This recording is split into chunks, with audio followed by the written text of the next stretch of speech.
Hallelujah. Hallelujah. Amen. Akhirnya dalam Nabi Nabi Iwa,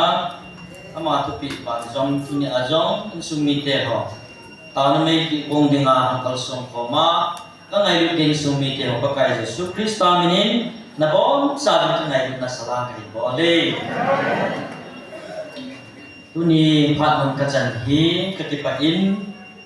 bang komlek ketipalam jiin, selaya melkin lang jingohin pat lah. Atau orang kata saya dah aflo kati unji. Kalau kita dulu hari pat mana kita pat lagi, kita bal samsumji. Ya kita dalam zaman Amin, ini zaman ni. Kita pat suat tak lah ni head sah cepat ni pi aja. Tu ni masuk pungkasan yang tinggi terlalu. Ini zaman ni, kita nak macam tekena, kahilah tinggi tin. Toa masalah lain sahaja, siapa kita faham tak jingin, lah sahaja bah kibol sa di zaman ni, kajian minin kemai dan bilang, yang kita cuci tu hilang, yang kini Amerika. Pemula hari pilihan ini saya pengai head tim di zat om, mitsohi ni lam hello zaman min, mita coba na zat siang kita. Kan ya Bible sang saya tidak nasu inau apa kau tu Bible sang saya bangin nak kita ada ni ya tambah sekarang saya pemula orang azat ni ya tambah kita atau anu tu ni ulang hekit lah hebat ini dia zat so mitso kumu zaman ni mitso kumu tu piam dia golang lelem ku mitso hi eba kumu kita tak tahu min apa dah ham itu saya nak pun namia lagi kita tai ho min ha ho bangai ho lim ji juga kita tak tahu mungkin so hi su tua le tak salah mana saya le zat min patienin akhir bol ini kita ngopi nah semuanya cilai pun kita pas lagi tu ya patien pas lagi ya baru kalau nak kupi wai tam tak kium nalai mungkin jauh icapa pet na jadi lupa lama jauh satu pakai Yesus Kristus lihat dan lajil bawa dia dono nah pakai kami mandang tu ni tahun ni di ni ane dia bintibu tin di jong le cina dengan hin di pada saat tadi pak Matthew pun gukcang som ni tadi di pansain olimnah trong sạp nên để tin tàu này mình vào để chuẩn tàu hạ yên thì anh nhìn là tàu nào vài tiền thẩm phật đúng tiếp ta tàu độ thế là đi viên cái thủ phía tiền thu mình khát là gì nó sẽ có một cái tin mẹ thiếu bông bút sáng xong thì là đi chụp cái xem số quầy màn bắt cái ni tin bỏ cột dầu cối cột ta lẽ khát hot bỏ linh tin khát rõ đúng xịt tiếng ahi lo le khatna ha kaya khatzo ana sa mo lo ding ahi je chun pathin kin bol le sum hol ko the ko bin di athi mi sim do pathin pathe ko pi han lang hi chi Bible chang Matthew wa akisinin luk lama jong akisi nang hi jong le e ho pakai sagau tu pun jong khon ni a kin don ko lo ding ti ai hit sa dunia ya tha pia ibe no ba aditya kukizo chate in ko Bible ko na hi pansat na di ba in vet di ba dunia ka hin dei tan hi Judas Iscariot hin pa ko hin idin mo nung vet no bitin ile ha ti hong ki but na hi in isai do no mo hi nan ma mi ma hin lang in su hian lang ho bung su hian lang nam su hi jong Hiji hinsu keding la hinsu boy hinsu nang malai khana hung kon jong a hiji po nang ma mit mo na ding nang ma chon set na ding thil phalo na bo na ding ke ma chon set na ding thil phalo ka bo na ding chu munda na hung kon bon pa mang neu su ma ko na hung kon si in su mo jong in su ke na le boy na chu in sa in na ko jong a hi bon mo a i mo ji tu hin a thu chu pat sai ko la le e ma in su mo a hung kon ji ko nei ye chun tu min kai su mi te ho pati ni hong nau nang hung sok tan sentinel nong imang ta bi avela man pha dong ga no pha yong kit ai la tu ni hin hangau tin mun hi ga veleo men tu ni hin hangau tin mun ho hi ai ma hi la in sung ho tung sung ko sung nam sung hangau mit ve na i ve ta lo jiu hin tu ni chan ge hin hangau mit so nam sung man tam tao min pati ni ao chenga hung fi lo wa i ko na o zo za thei ka lo ko ma hangau mit so tam tai nam sung ba yong ta ne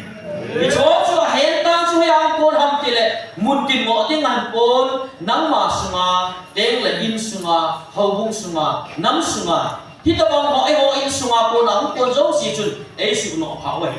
tu ne het tiu wa ka sei do nom hi pathin ho lo sa ga hi a he ma ho kha hi ti za um so ka tie ke chu aba le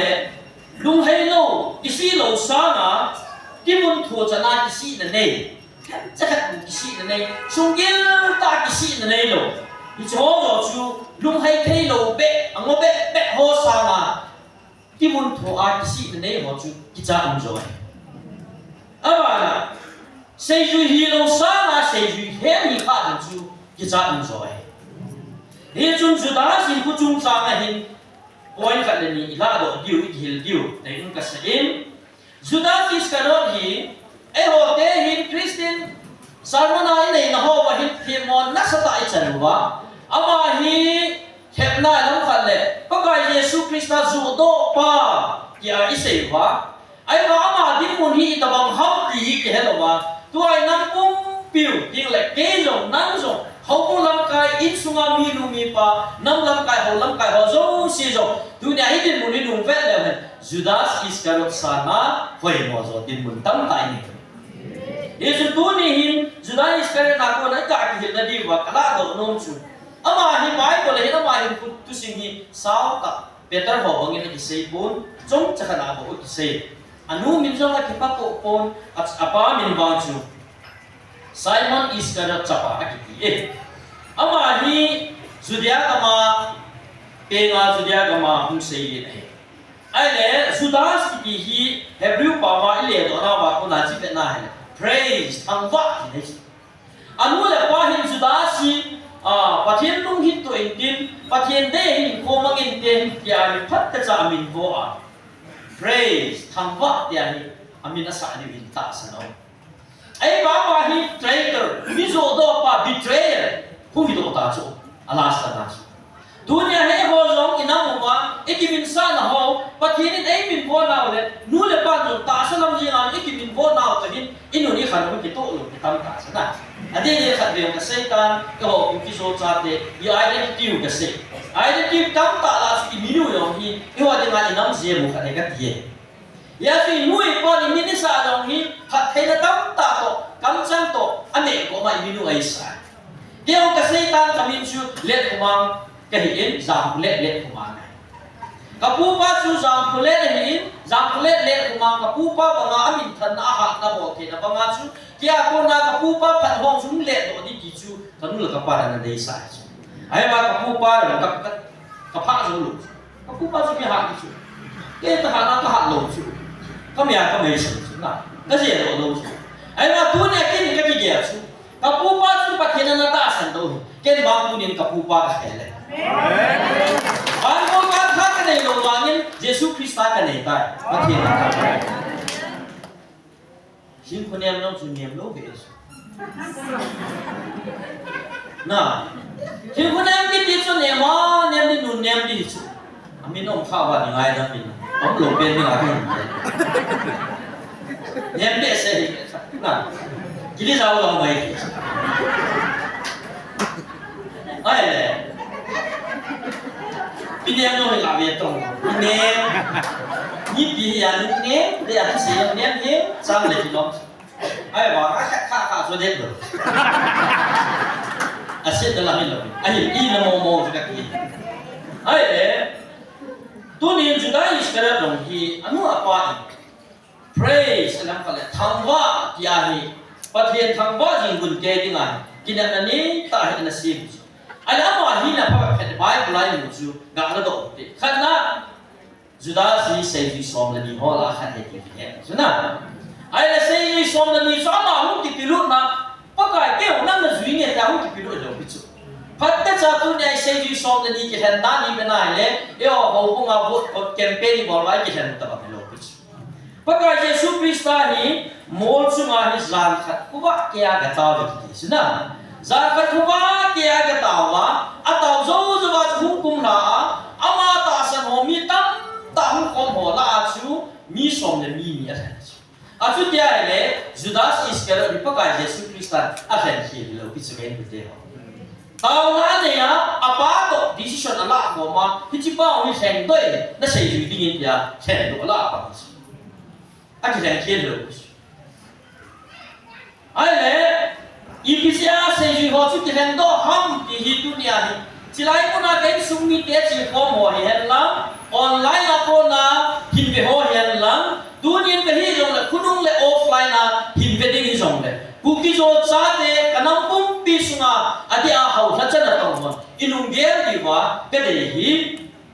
pakai Jesus Kristan sei ju som la ni a hen do hi azi khat om hi iwan sei ju ki han chu hi ya gam ke den ni ale kama ki pa ku pa hak something ki a ki ke ba adi koi ka ti boy di ma sanga chu Bible na sei khu mai sei ju som la ni a hen do lo na khat na Jesus to khom ding ati bo ve en ko te ho hi chu Matthew pung thum chang som la li a ki se hi chu mi som la ni a hen do in aminu so cha asa in a ko mo wa jimu wa a ki len do ho chu Jesus ko ma jim di a ba na tu hil ham li a jong a so do thei di ma a ti cho a ki so le o chi di a ki so lo le chi lo di a ki han lo do na priority number 1 chu Jesus ko ma kom ding chu tu na hi hầu hết ra ai cái hành động ai cái nhận xin nào thì Jesus tổ kom lo wa hầu hết ra tổng cái tâm tài ama chăng ta cái bà nó thu phá se cái bà nó thu phá anh này bà tổ kom nó sẽ lo wa ama anh này ban chi tan ta cha anh tiếng lệ căn sông lèo thật đi này qua hết cái bắt tổ riêng vai hôm mà cho mà bắt hiện nay tổ phạm vai cái mùi nó mùi tài sẽ khi đó mà Judas xây dựng xong là gì đó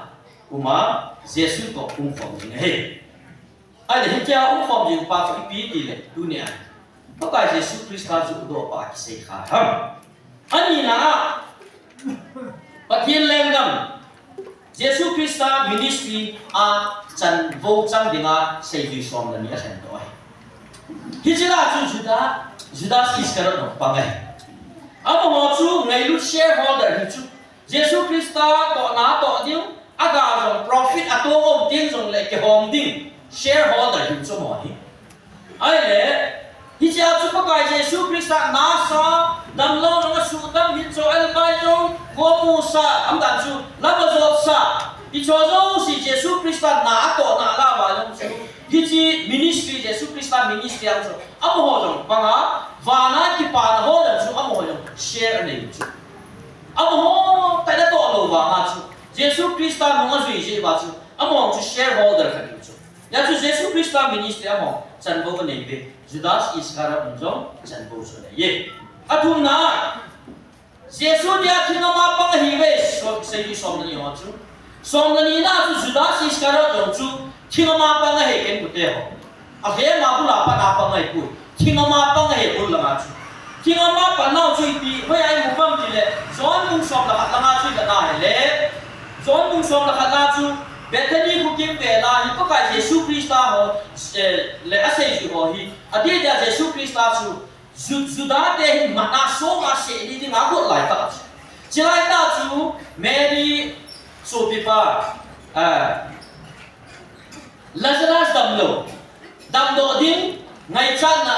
Mary a ko na ko no za chu Jesus Christ am thim te lo Bethany ai chi bu chu a le se ju man pa ka mi so ma se ni ti ma na bo a tu ta thu boi la boi ta ki ba Bethany lan si din na bu chu tu la ta ho oi la chi ki bu ta ba Jesus Christ ali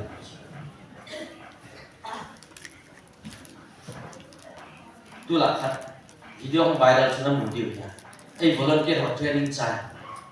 khat pa su to na sim chu tu training ni chai ta vin to ai se mai chi ngam ngam da mu ye ko chu challenge san ko chu sẽ mai chi thì họ nó bỏ mà sạch bên tin chú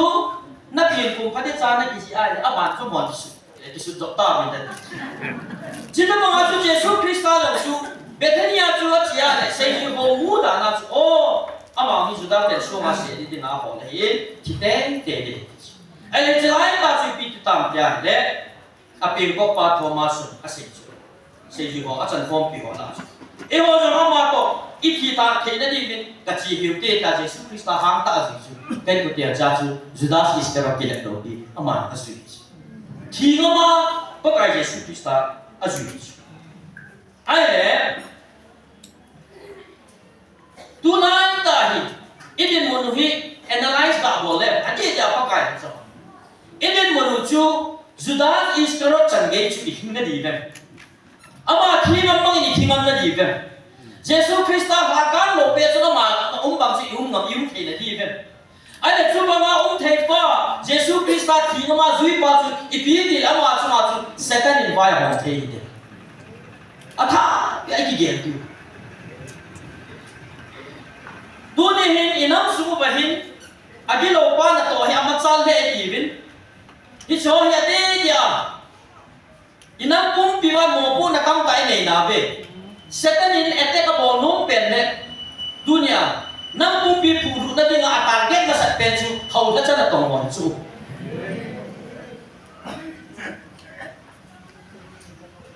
hi chi hau na chana tong mon ki kem do ta lo ki lo bi an phat ma hi Judas ba ma hi ba kai Jesu Christ ni chi am ha team spirit phat cha nei Jesu Christ chu ama su uri su lu na ding la attack bo na ding a chu a sei ji bo a hin na cha a sei ji ho lu na ding a hin ho la eden ho na su bo am da ba ma chu Jesu Christ a le lai ama hom su ngam su te na ding a chu agilo pa su na su na za na chu a cham ki ke ya attack bo ling su a ho ai là mo zo sen bakin Jesu Christ an nen do som na ni ho hi chi ho la chu Judas ki king lo ma an o pe hin te Satan ama chu Satan ong pan sa tahin agilo pa na to chu ahum ma cha le ti chu chom lam ta ga si ye chu tu nin kai su mi ke ha de na ho na cha na to ye ho mu ho zong thiên thiên a se yin ke bang NGO ta bang ngan ta chu society profit business NGO ki ho ta bang ngan sumle pa ho na ding le alam fa le director dang dang ho in share a chu mo ha nei thi ni wa la tong ta bang ngan thi ta chu ai anh ka hi ga me leo hen ga me leo hen ye ho la pastor ho me a mo se na wai kun pastor ki le ho ka fa ji chu a nu bu phati san na ve ngai leo ma sa su sor cha ho ne pi ba ba na pastor in pi to ai pastor ki sa nu be de a mo sa nu ta reverend ki lo le sa nu ta si sai di ki bang so ai le reverend ki chu worthy of respect za bol ni nga tai da pi chu chu ai la mo min ki pastor ho za bol ni nga dei ta le ti nei chi ka ai le cho pa cho le na le reverend mai me un ta lo specialist reverend super specialist reverend reverend category ku sang chi sa hi chi ka sai do na pa chu kam ti le e ho ilung punu ilung ngai do pa chu ta sa lam ya sang tai ka ti ne di ni ho ko ini ke ko tao te ho ko ai la ta cho hon hi chi lung put pa kai Jesu Christan bang reverend asa lo ki chu amo ka pha cha di lim chu na cha cha chu so da tong pi nei so ti tiang le a pu pa ti nei so chu na pu pa ka ke la na to ngai lo chu a pu pa direction tung chu ya chan chu na tin na ichi nam su vai chi ichi hil phat vai nas sata ina mo hi thagao la ma ke lam vai ta ai le Judas su mo mi lo bis pa kai Jesu Christa ato khom ti mo le avail ma ke sin ke pa kai Jesu Christa ko tinai pen ki cho mai aba na amo pu na su sum chi na pang he ke tu te ho ki loi ho na sum chi ki su mi lo si lo pi chu a thiem a ching a ki ta ho Judas mi ki ta mi ki ta ya chu ichi sum chi a chu hum pang hai chu ai la mo di mo ni ga me leo sei ju la chu Matthew yong pang lai chu tax collector chu mai finance mo pu the mo ngai chu Matthew chu tax collector hin tin ewa Jesus Christan sumchi na pan sa nei chi na pam lo chu Judas Iscariot ale pin ti lei chi ka la chu Judas Iscariot chu ama kem chu sumchi na pam the idem itia le scholar hon analyze about la kata asan agid mo ha sei ju som la ni ho la hi som la hat si si hi Galilee mi Juda ko Juda Judea da ma ko ai le ziu fe ni e ho no hai ko le ting ha nga ikimu ikibe ni nau ki sa na om be to Jita mga Juda tiyaw sa iyo ang umay chu. Galilee mi ho chu ni ma ko chu. Judea mi ho chu Musa nga ko chu. Hiji amo sa iyo ho la ni Juda si Musa na tai ta chai chu. Mo mi bilo ki nai chu. Ala sa iyo ho la chu as first class chu ma. Hiji a chu ma hi hiji finance post at te. Ai le Ayapan muna fiti hong kita ang kile, hisiapan muna sa mahong kipada. Ato simsui beda ile, ama hisumsi na naichi na pang hindi, sumo mo pala sumya mahit na kila tigo uzi. Sumsi nga pang ya paguna chance na ito. Pero ni nagagu telo, zoni nagagu telo. Na, ama sumsi nga iyatsu, amo sumo to ama anzala iyatsu, abu na di chance to, na ito ka na mo. Ay Imo chu ama hi suma na bu ji so. A chu dia le. Icha finance bao hi lo khan no mai ta su. Mun sang ta them first class Zeus mi hi ba chu. Sum chi na na pan na lai ta atin mun na lai ta su khet na asuma he da lu na. Ama hi suma na ki bu ji ta. Hicha ko na chu suma bu ji Kia ko na chu setan ya suma umtai ki nei chu. Bisa ko na hiya mahin Jesus Christa nunga suya sa Jesu ni hola alan le le ba nga hi pakai du thai na pakai alan na ba nga hi koi aman ta lu ki nei chi kai su mi de I ho jong inam su ba hi hau na cha ta tong ho jong I hi na I to na I ge na I pan mun I din mun na hi pa thi nin ai du nau mun na jong chun setanin agong ko ma fa na ai se the ai su thu the hi I he to ai le Judas Iscariot na ko na iila do no mo chiltu kasay do no me. Ama hin say bang basu say Jesus na ni hona to na lai panala azim na su. Ala ba nga hi pathilin sunga pathil lung hai na ta panala ta do kinai. Ta sa han ko ba nga thagawa lung chima Jesus Christa to kimat thei ta lo chuma. Mi sa nga ba panala so ma hi pangdi su panas ta la chu. Na nasa tapan natin aba holong chong ko ma su pangkit mai phe chu nagin cha da na sumba na gu thei le sam ha ba lo su ber a lo mai ke ma na wai lam pa na kui tu ma su tin su mu de a ko mai thei su ka ai le ama hi apan mun adin mun a ko na ni second pansa Hepna chuhi ta si asu. Dunia ni ama tu simbi apat na langa Jesus Christa ko akinay dan mo le. Aki pumpi dan mo isay te lo ba. Ama ipakai Jesus Christa asu to na pa lele chu mier siya. Judas Iscariot na kityale apat ko isay talo asit na cha cha ko chu kimer chi ta. Ai ama hi mi no ko to to.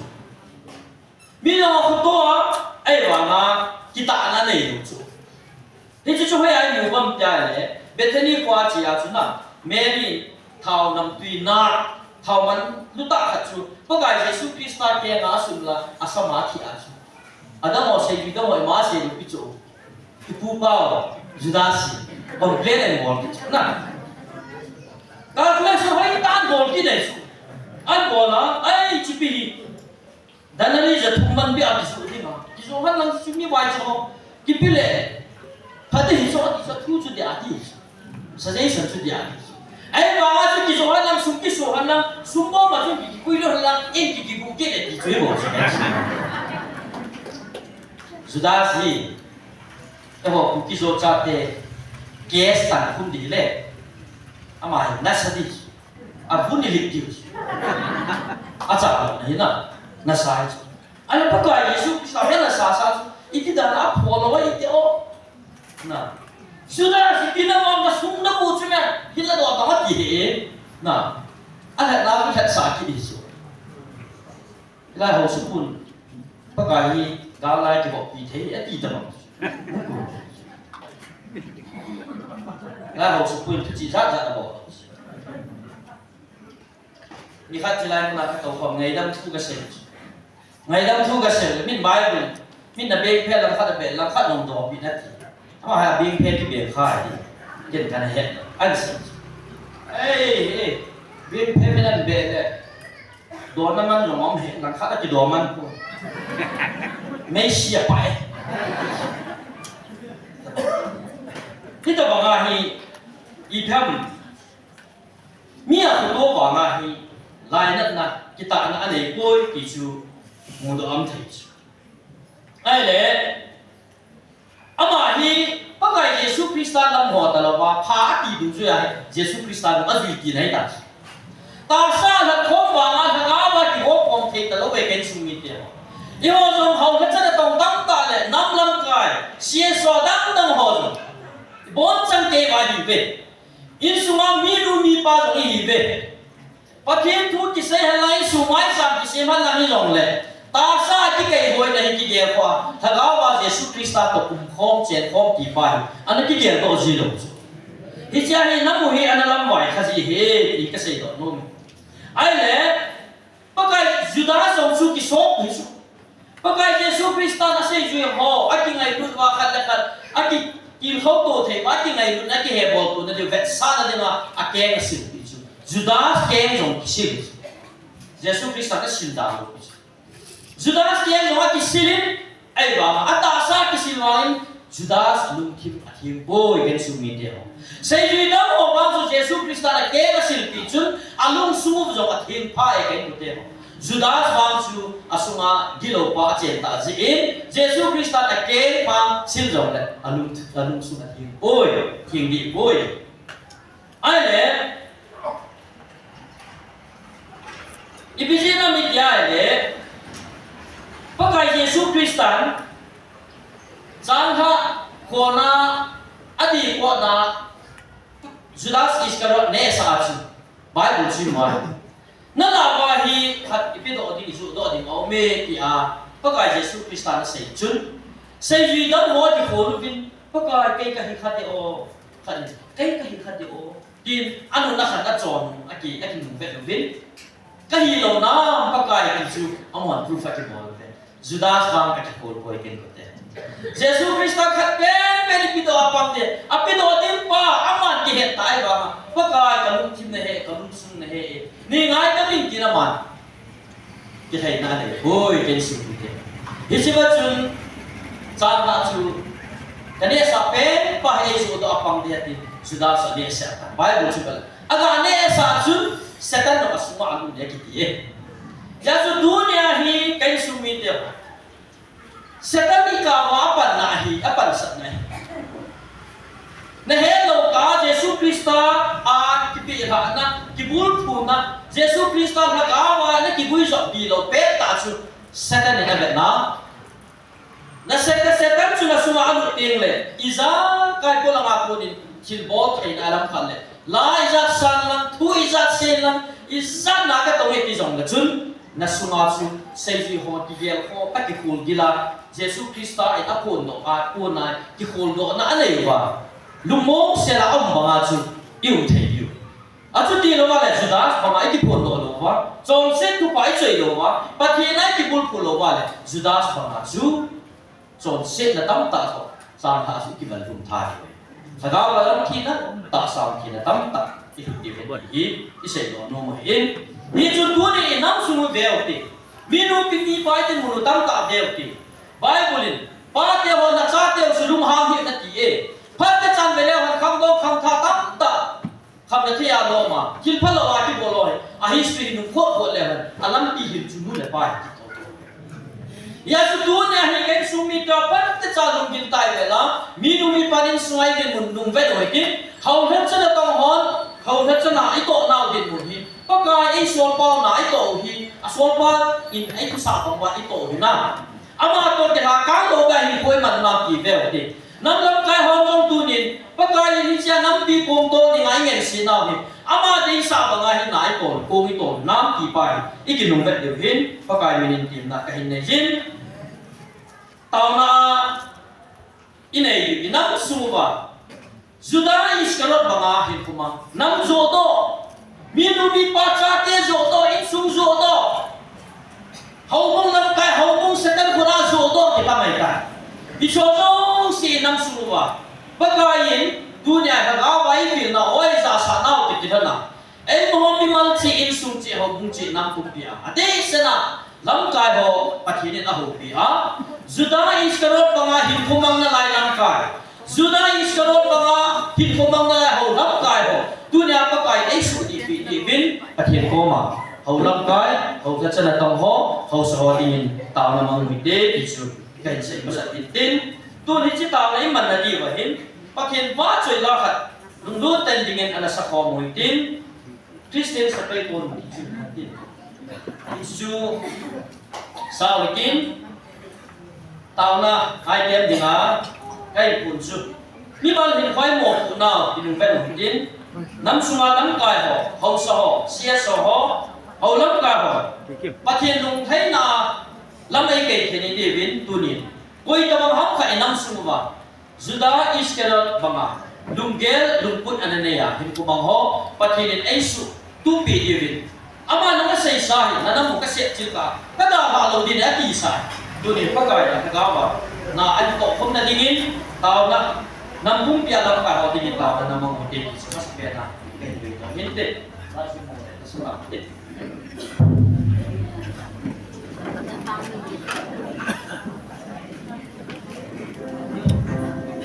Christian si Pai Konon Harsa Intewin.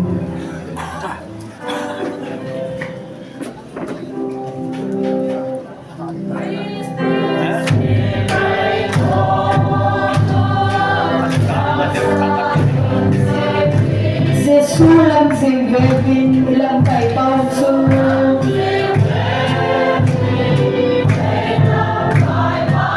Leo Krista apunta sa tanggal sa akin.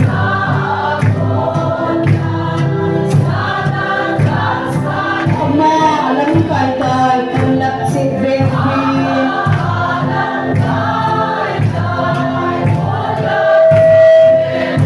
Christian si Pai Konon sa tanggal sa akin.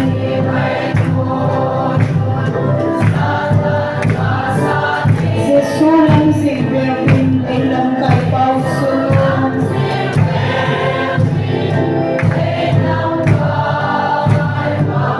Galbi sa nil ka mga katimite ko.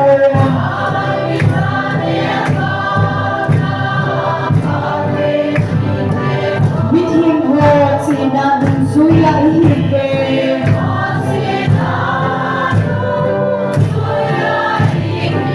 At chom-chom iupoy bonsa pukha.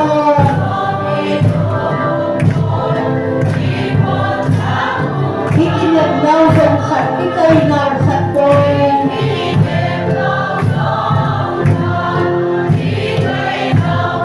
Christian si Pai Konon sa tanggal sa akin.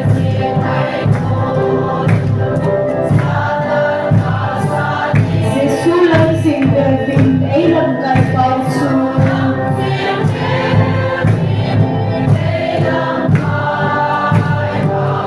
Leset ng horang le alal na wabangbi.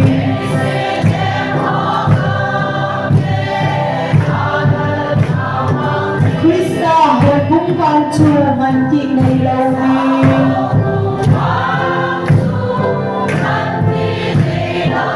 Dinheso lugdan na kisaykit kalawi. At punso ka Krista Bayron.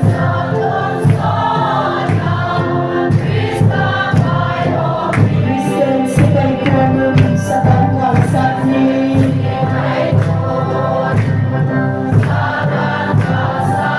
Sesulang si bebin ilang kay pauso.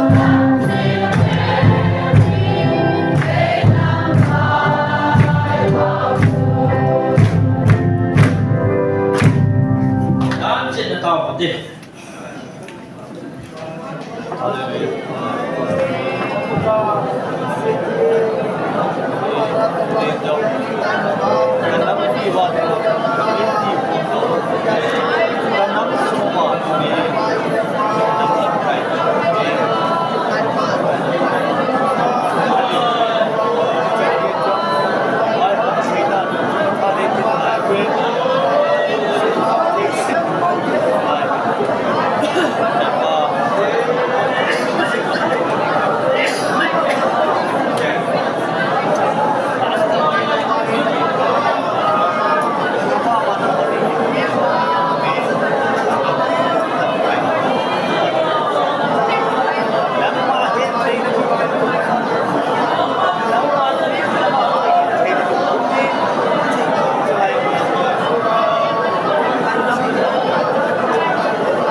no pipe apa saat ini tadi kita pakai ini barang bicara saat kita Nang mana saya juga lagi lupa apa sedang pun apa kah nang pintu ni. Kanambung biru pakai lagi juta ni jom pakai. Tagawan fikir bila. Insulah hinapung suy nang sunga pakai. Judas iskarot bang apa pakai. Nang pangai luna ako na insule nang sun pakai. Setelah dinapido lang kay tak kau bepakai. So sini. Nesuni pidi binang pakai itu bepa. Nang kay hozo silun semua. Nang ngayon na nakumpi apa ka. Hijay ngayon na nampi ko nga to kaya David. Tagaw sila na pidi na to makahintaw pibe. Epa sila yang sila inay ko to siwa. Kanang bumpi semua na to zita sa napakay. Nang bumpi ada alam kay ho dinga. Biji kahit kalau kahit tu kau ini patay ni mo pili bahasa natin. Hat sunung kapag nazat Yesu minada ko makataw ko mahi. Apa na kadingin na dimukit ng hitin. Apa na tao na ini di bahin. Bagay ako sa ben.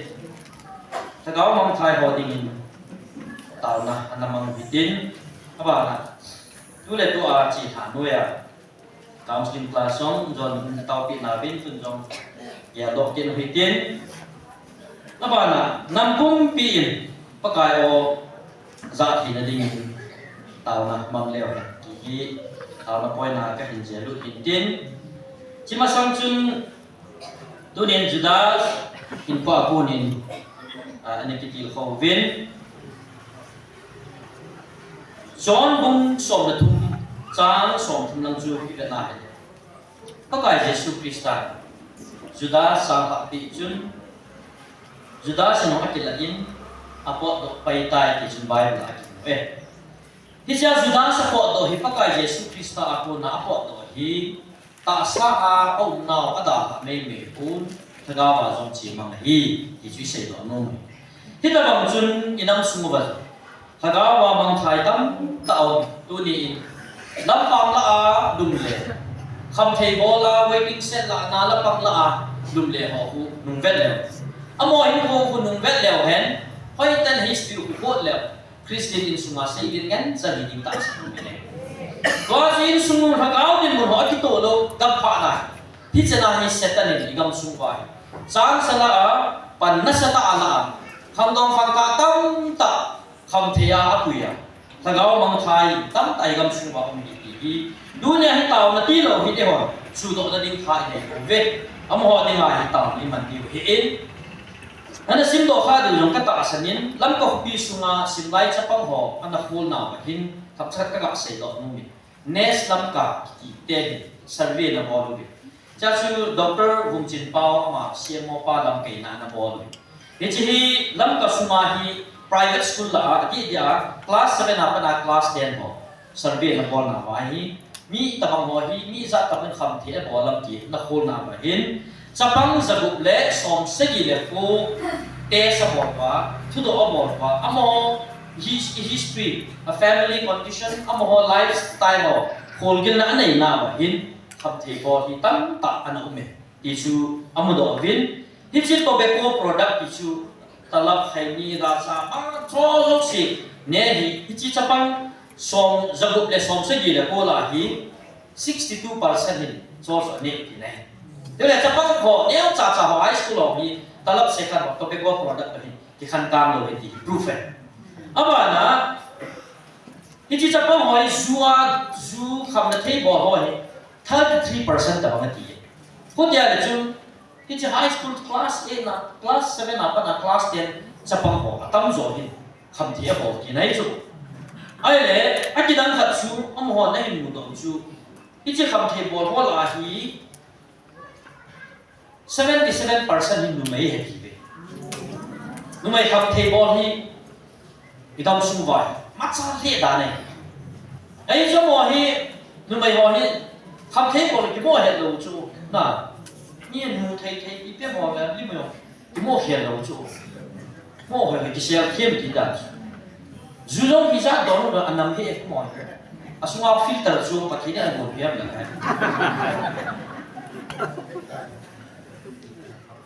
pasal kyu ham kya le nu mai jong hi anama chal he ta nei ta ai le hi chi kham the hin za na ni hoya ko na za pan hon ki thu do abo na wa hi social media ko na hi 14% ta bangin phone na mi um chan ho be na ko na hi kham the en ro den saving aba na asopi in suma anu apa chon na anaw in abo pa ko na hin mu do chu 13% ta bang aba na in sumi te chu a ko na bo na ai sa in thanga ko na hi mi 22% ta bang hin kham the en bo te cha kala do nom hi loi le pai he tam pen 31% ta bang hin loi le pai ko nai kham the na bo do he ti chu amo na khu do ai le kham the ya le talak sekhan ho ge ya bana lo chang brown sugar ti ho wy ti ho bona hi ho kham the na sang ta hu pun ni loi le pai ko na hi 67% ta bang hi loi le pai ko nai ai aso pi a ko ni 10% insumia ko din 7% at tiyan nu le pa jo sa te kham the ko na de ngai nai no na ti do tam tam mi ti ne aba na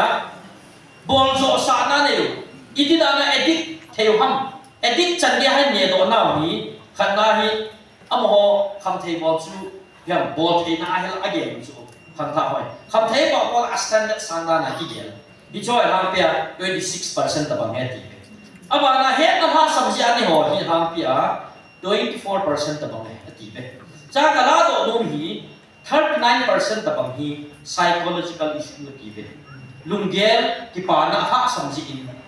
hin nok lo na ne hi nga cha ta so ta ni pia ati gel set pam pe se ja ni ho hi 39% ta bang achu dia ni su mi cha te ki pa na ni tasa in chen sumle paya ki pan hi ki macha hi lo ting ki nei thagaw ba ki pan ti lo chu kham thea ko na ki ri do na di ong koi ti dai ji aba na in sum ki mai ku tuk lo na ko nin zong ki chi kham na the hi ong ko nei ki amu do ai le ki chi in sum ki mai ku tuk na hi in sum hi ai bet pa le chi chapang zabup le som sa gi le ko study bo na ba hi a in sum chu nu te hi 67% hi nu te mo ko nei pa te mo ko na 70% chu pa te mo ko na hi in cha te to nu te ki gam la ta a hin kumang cha te a chang si a ani ham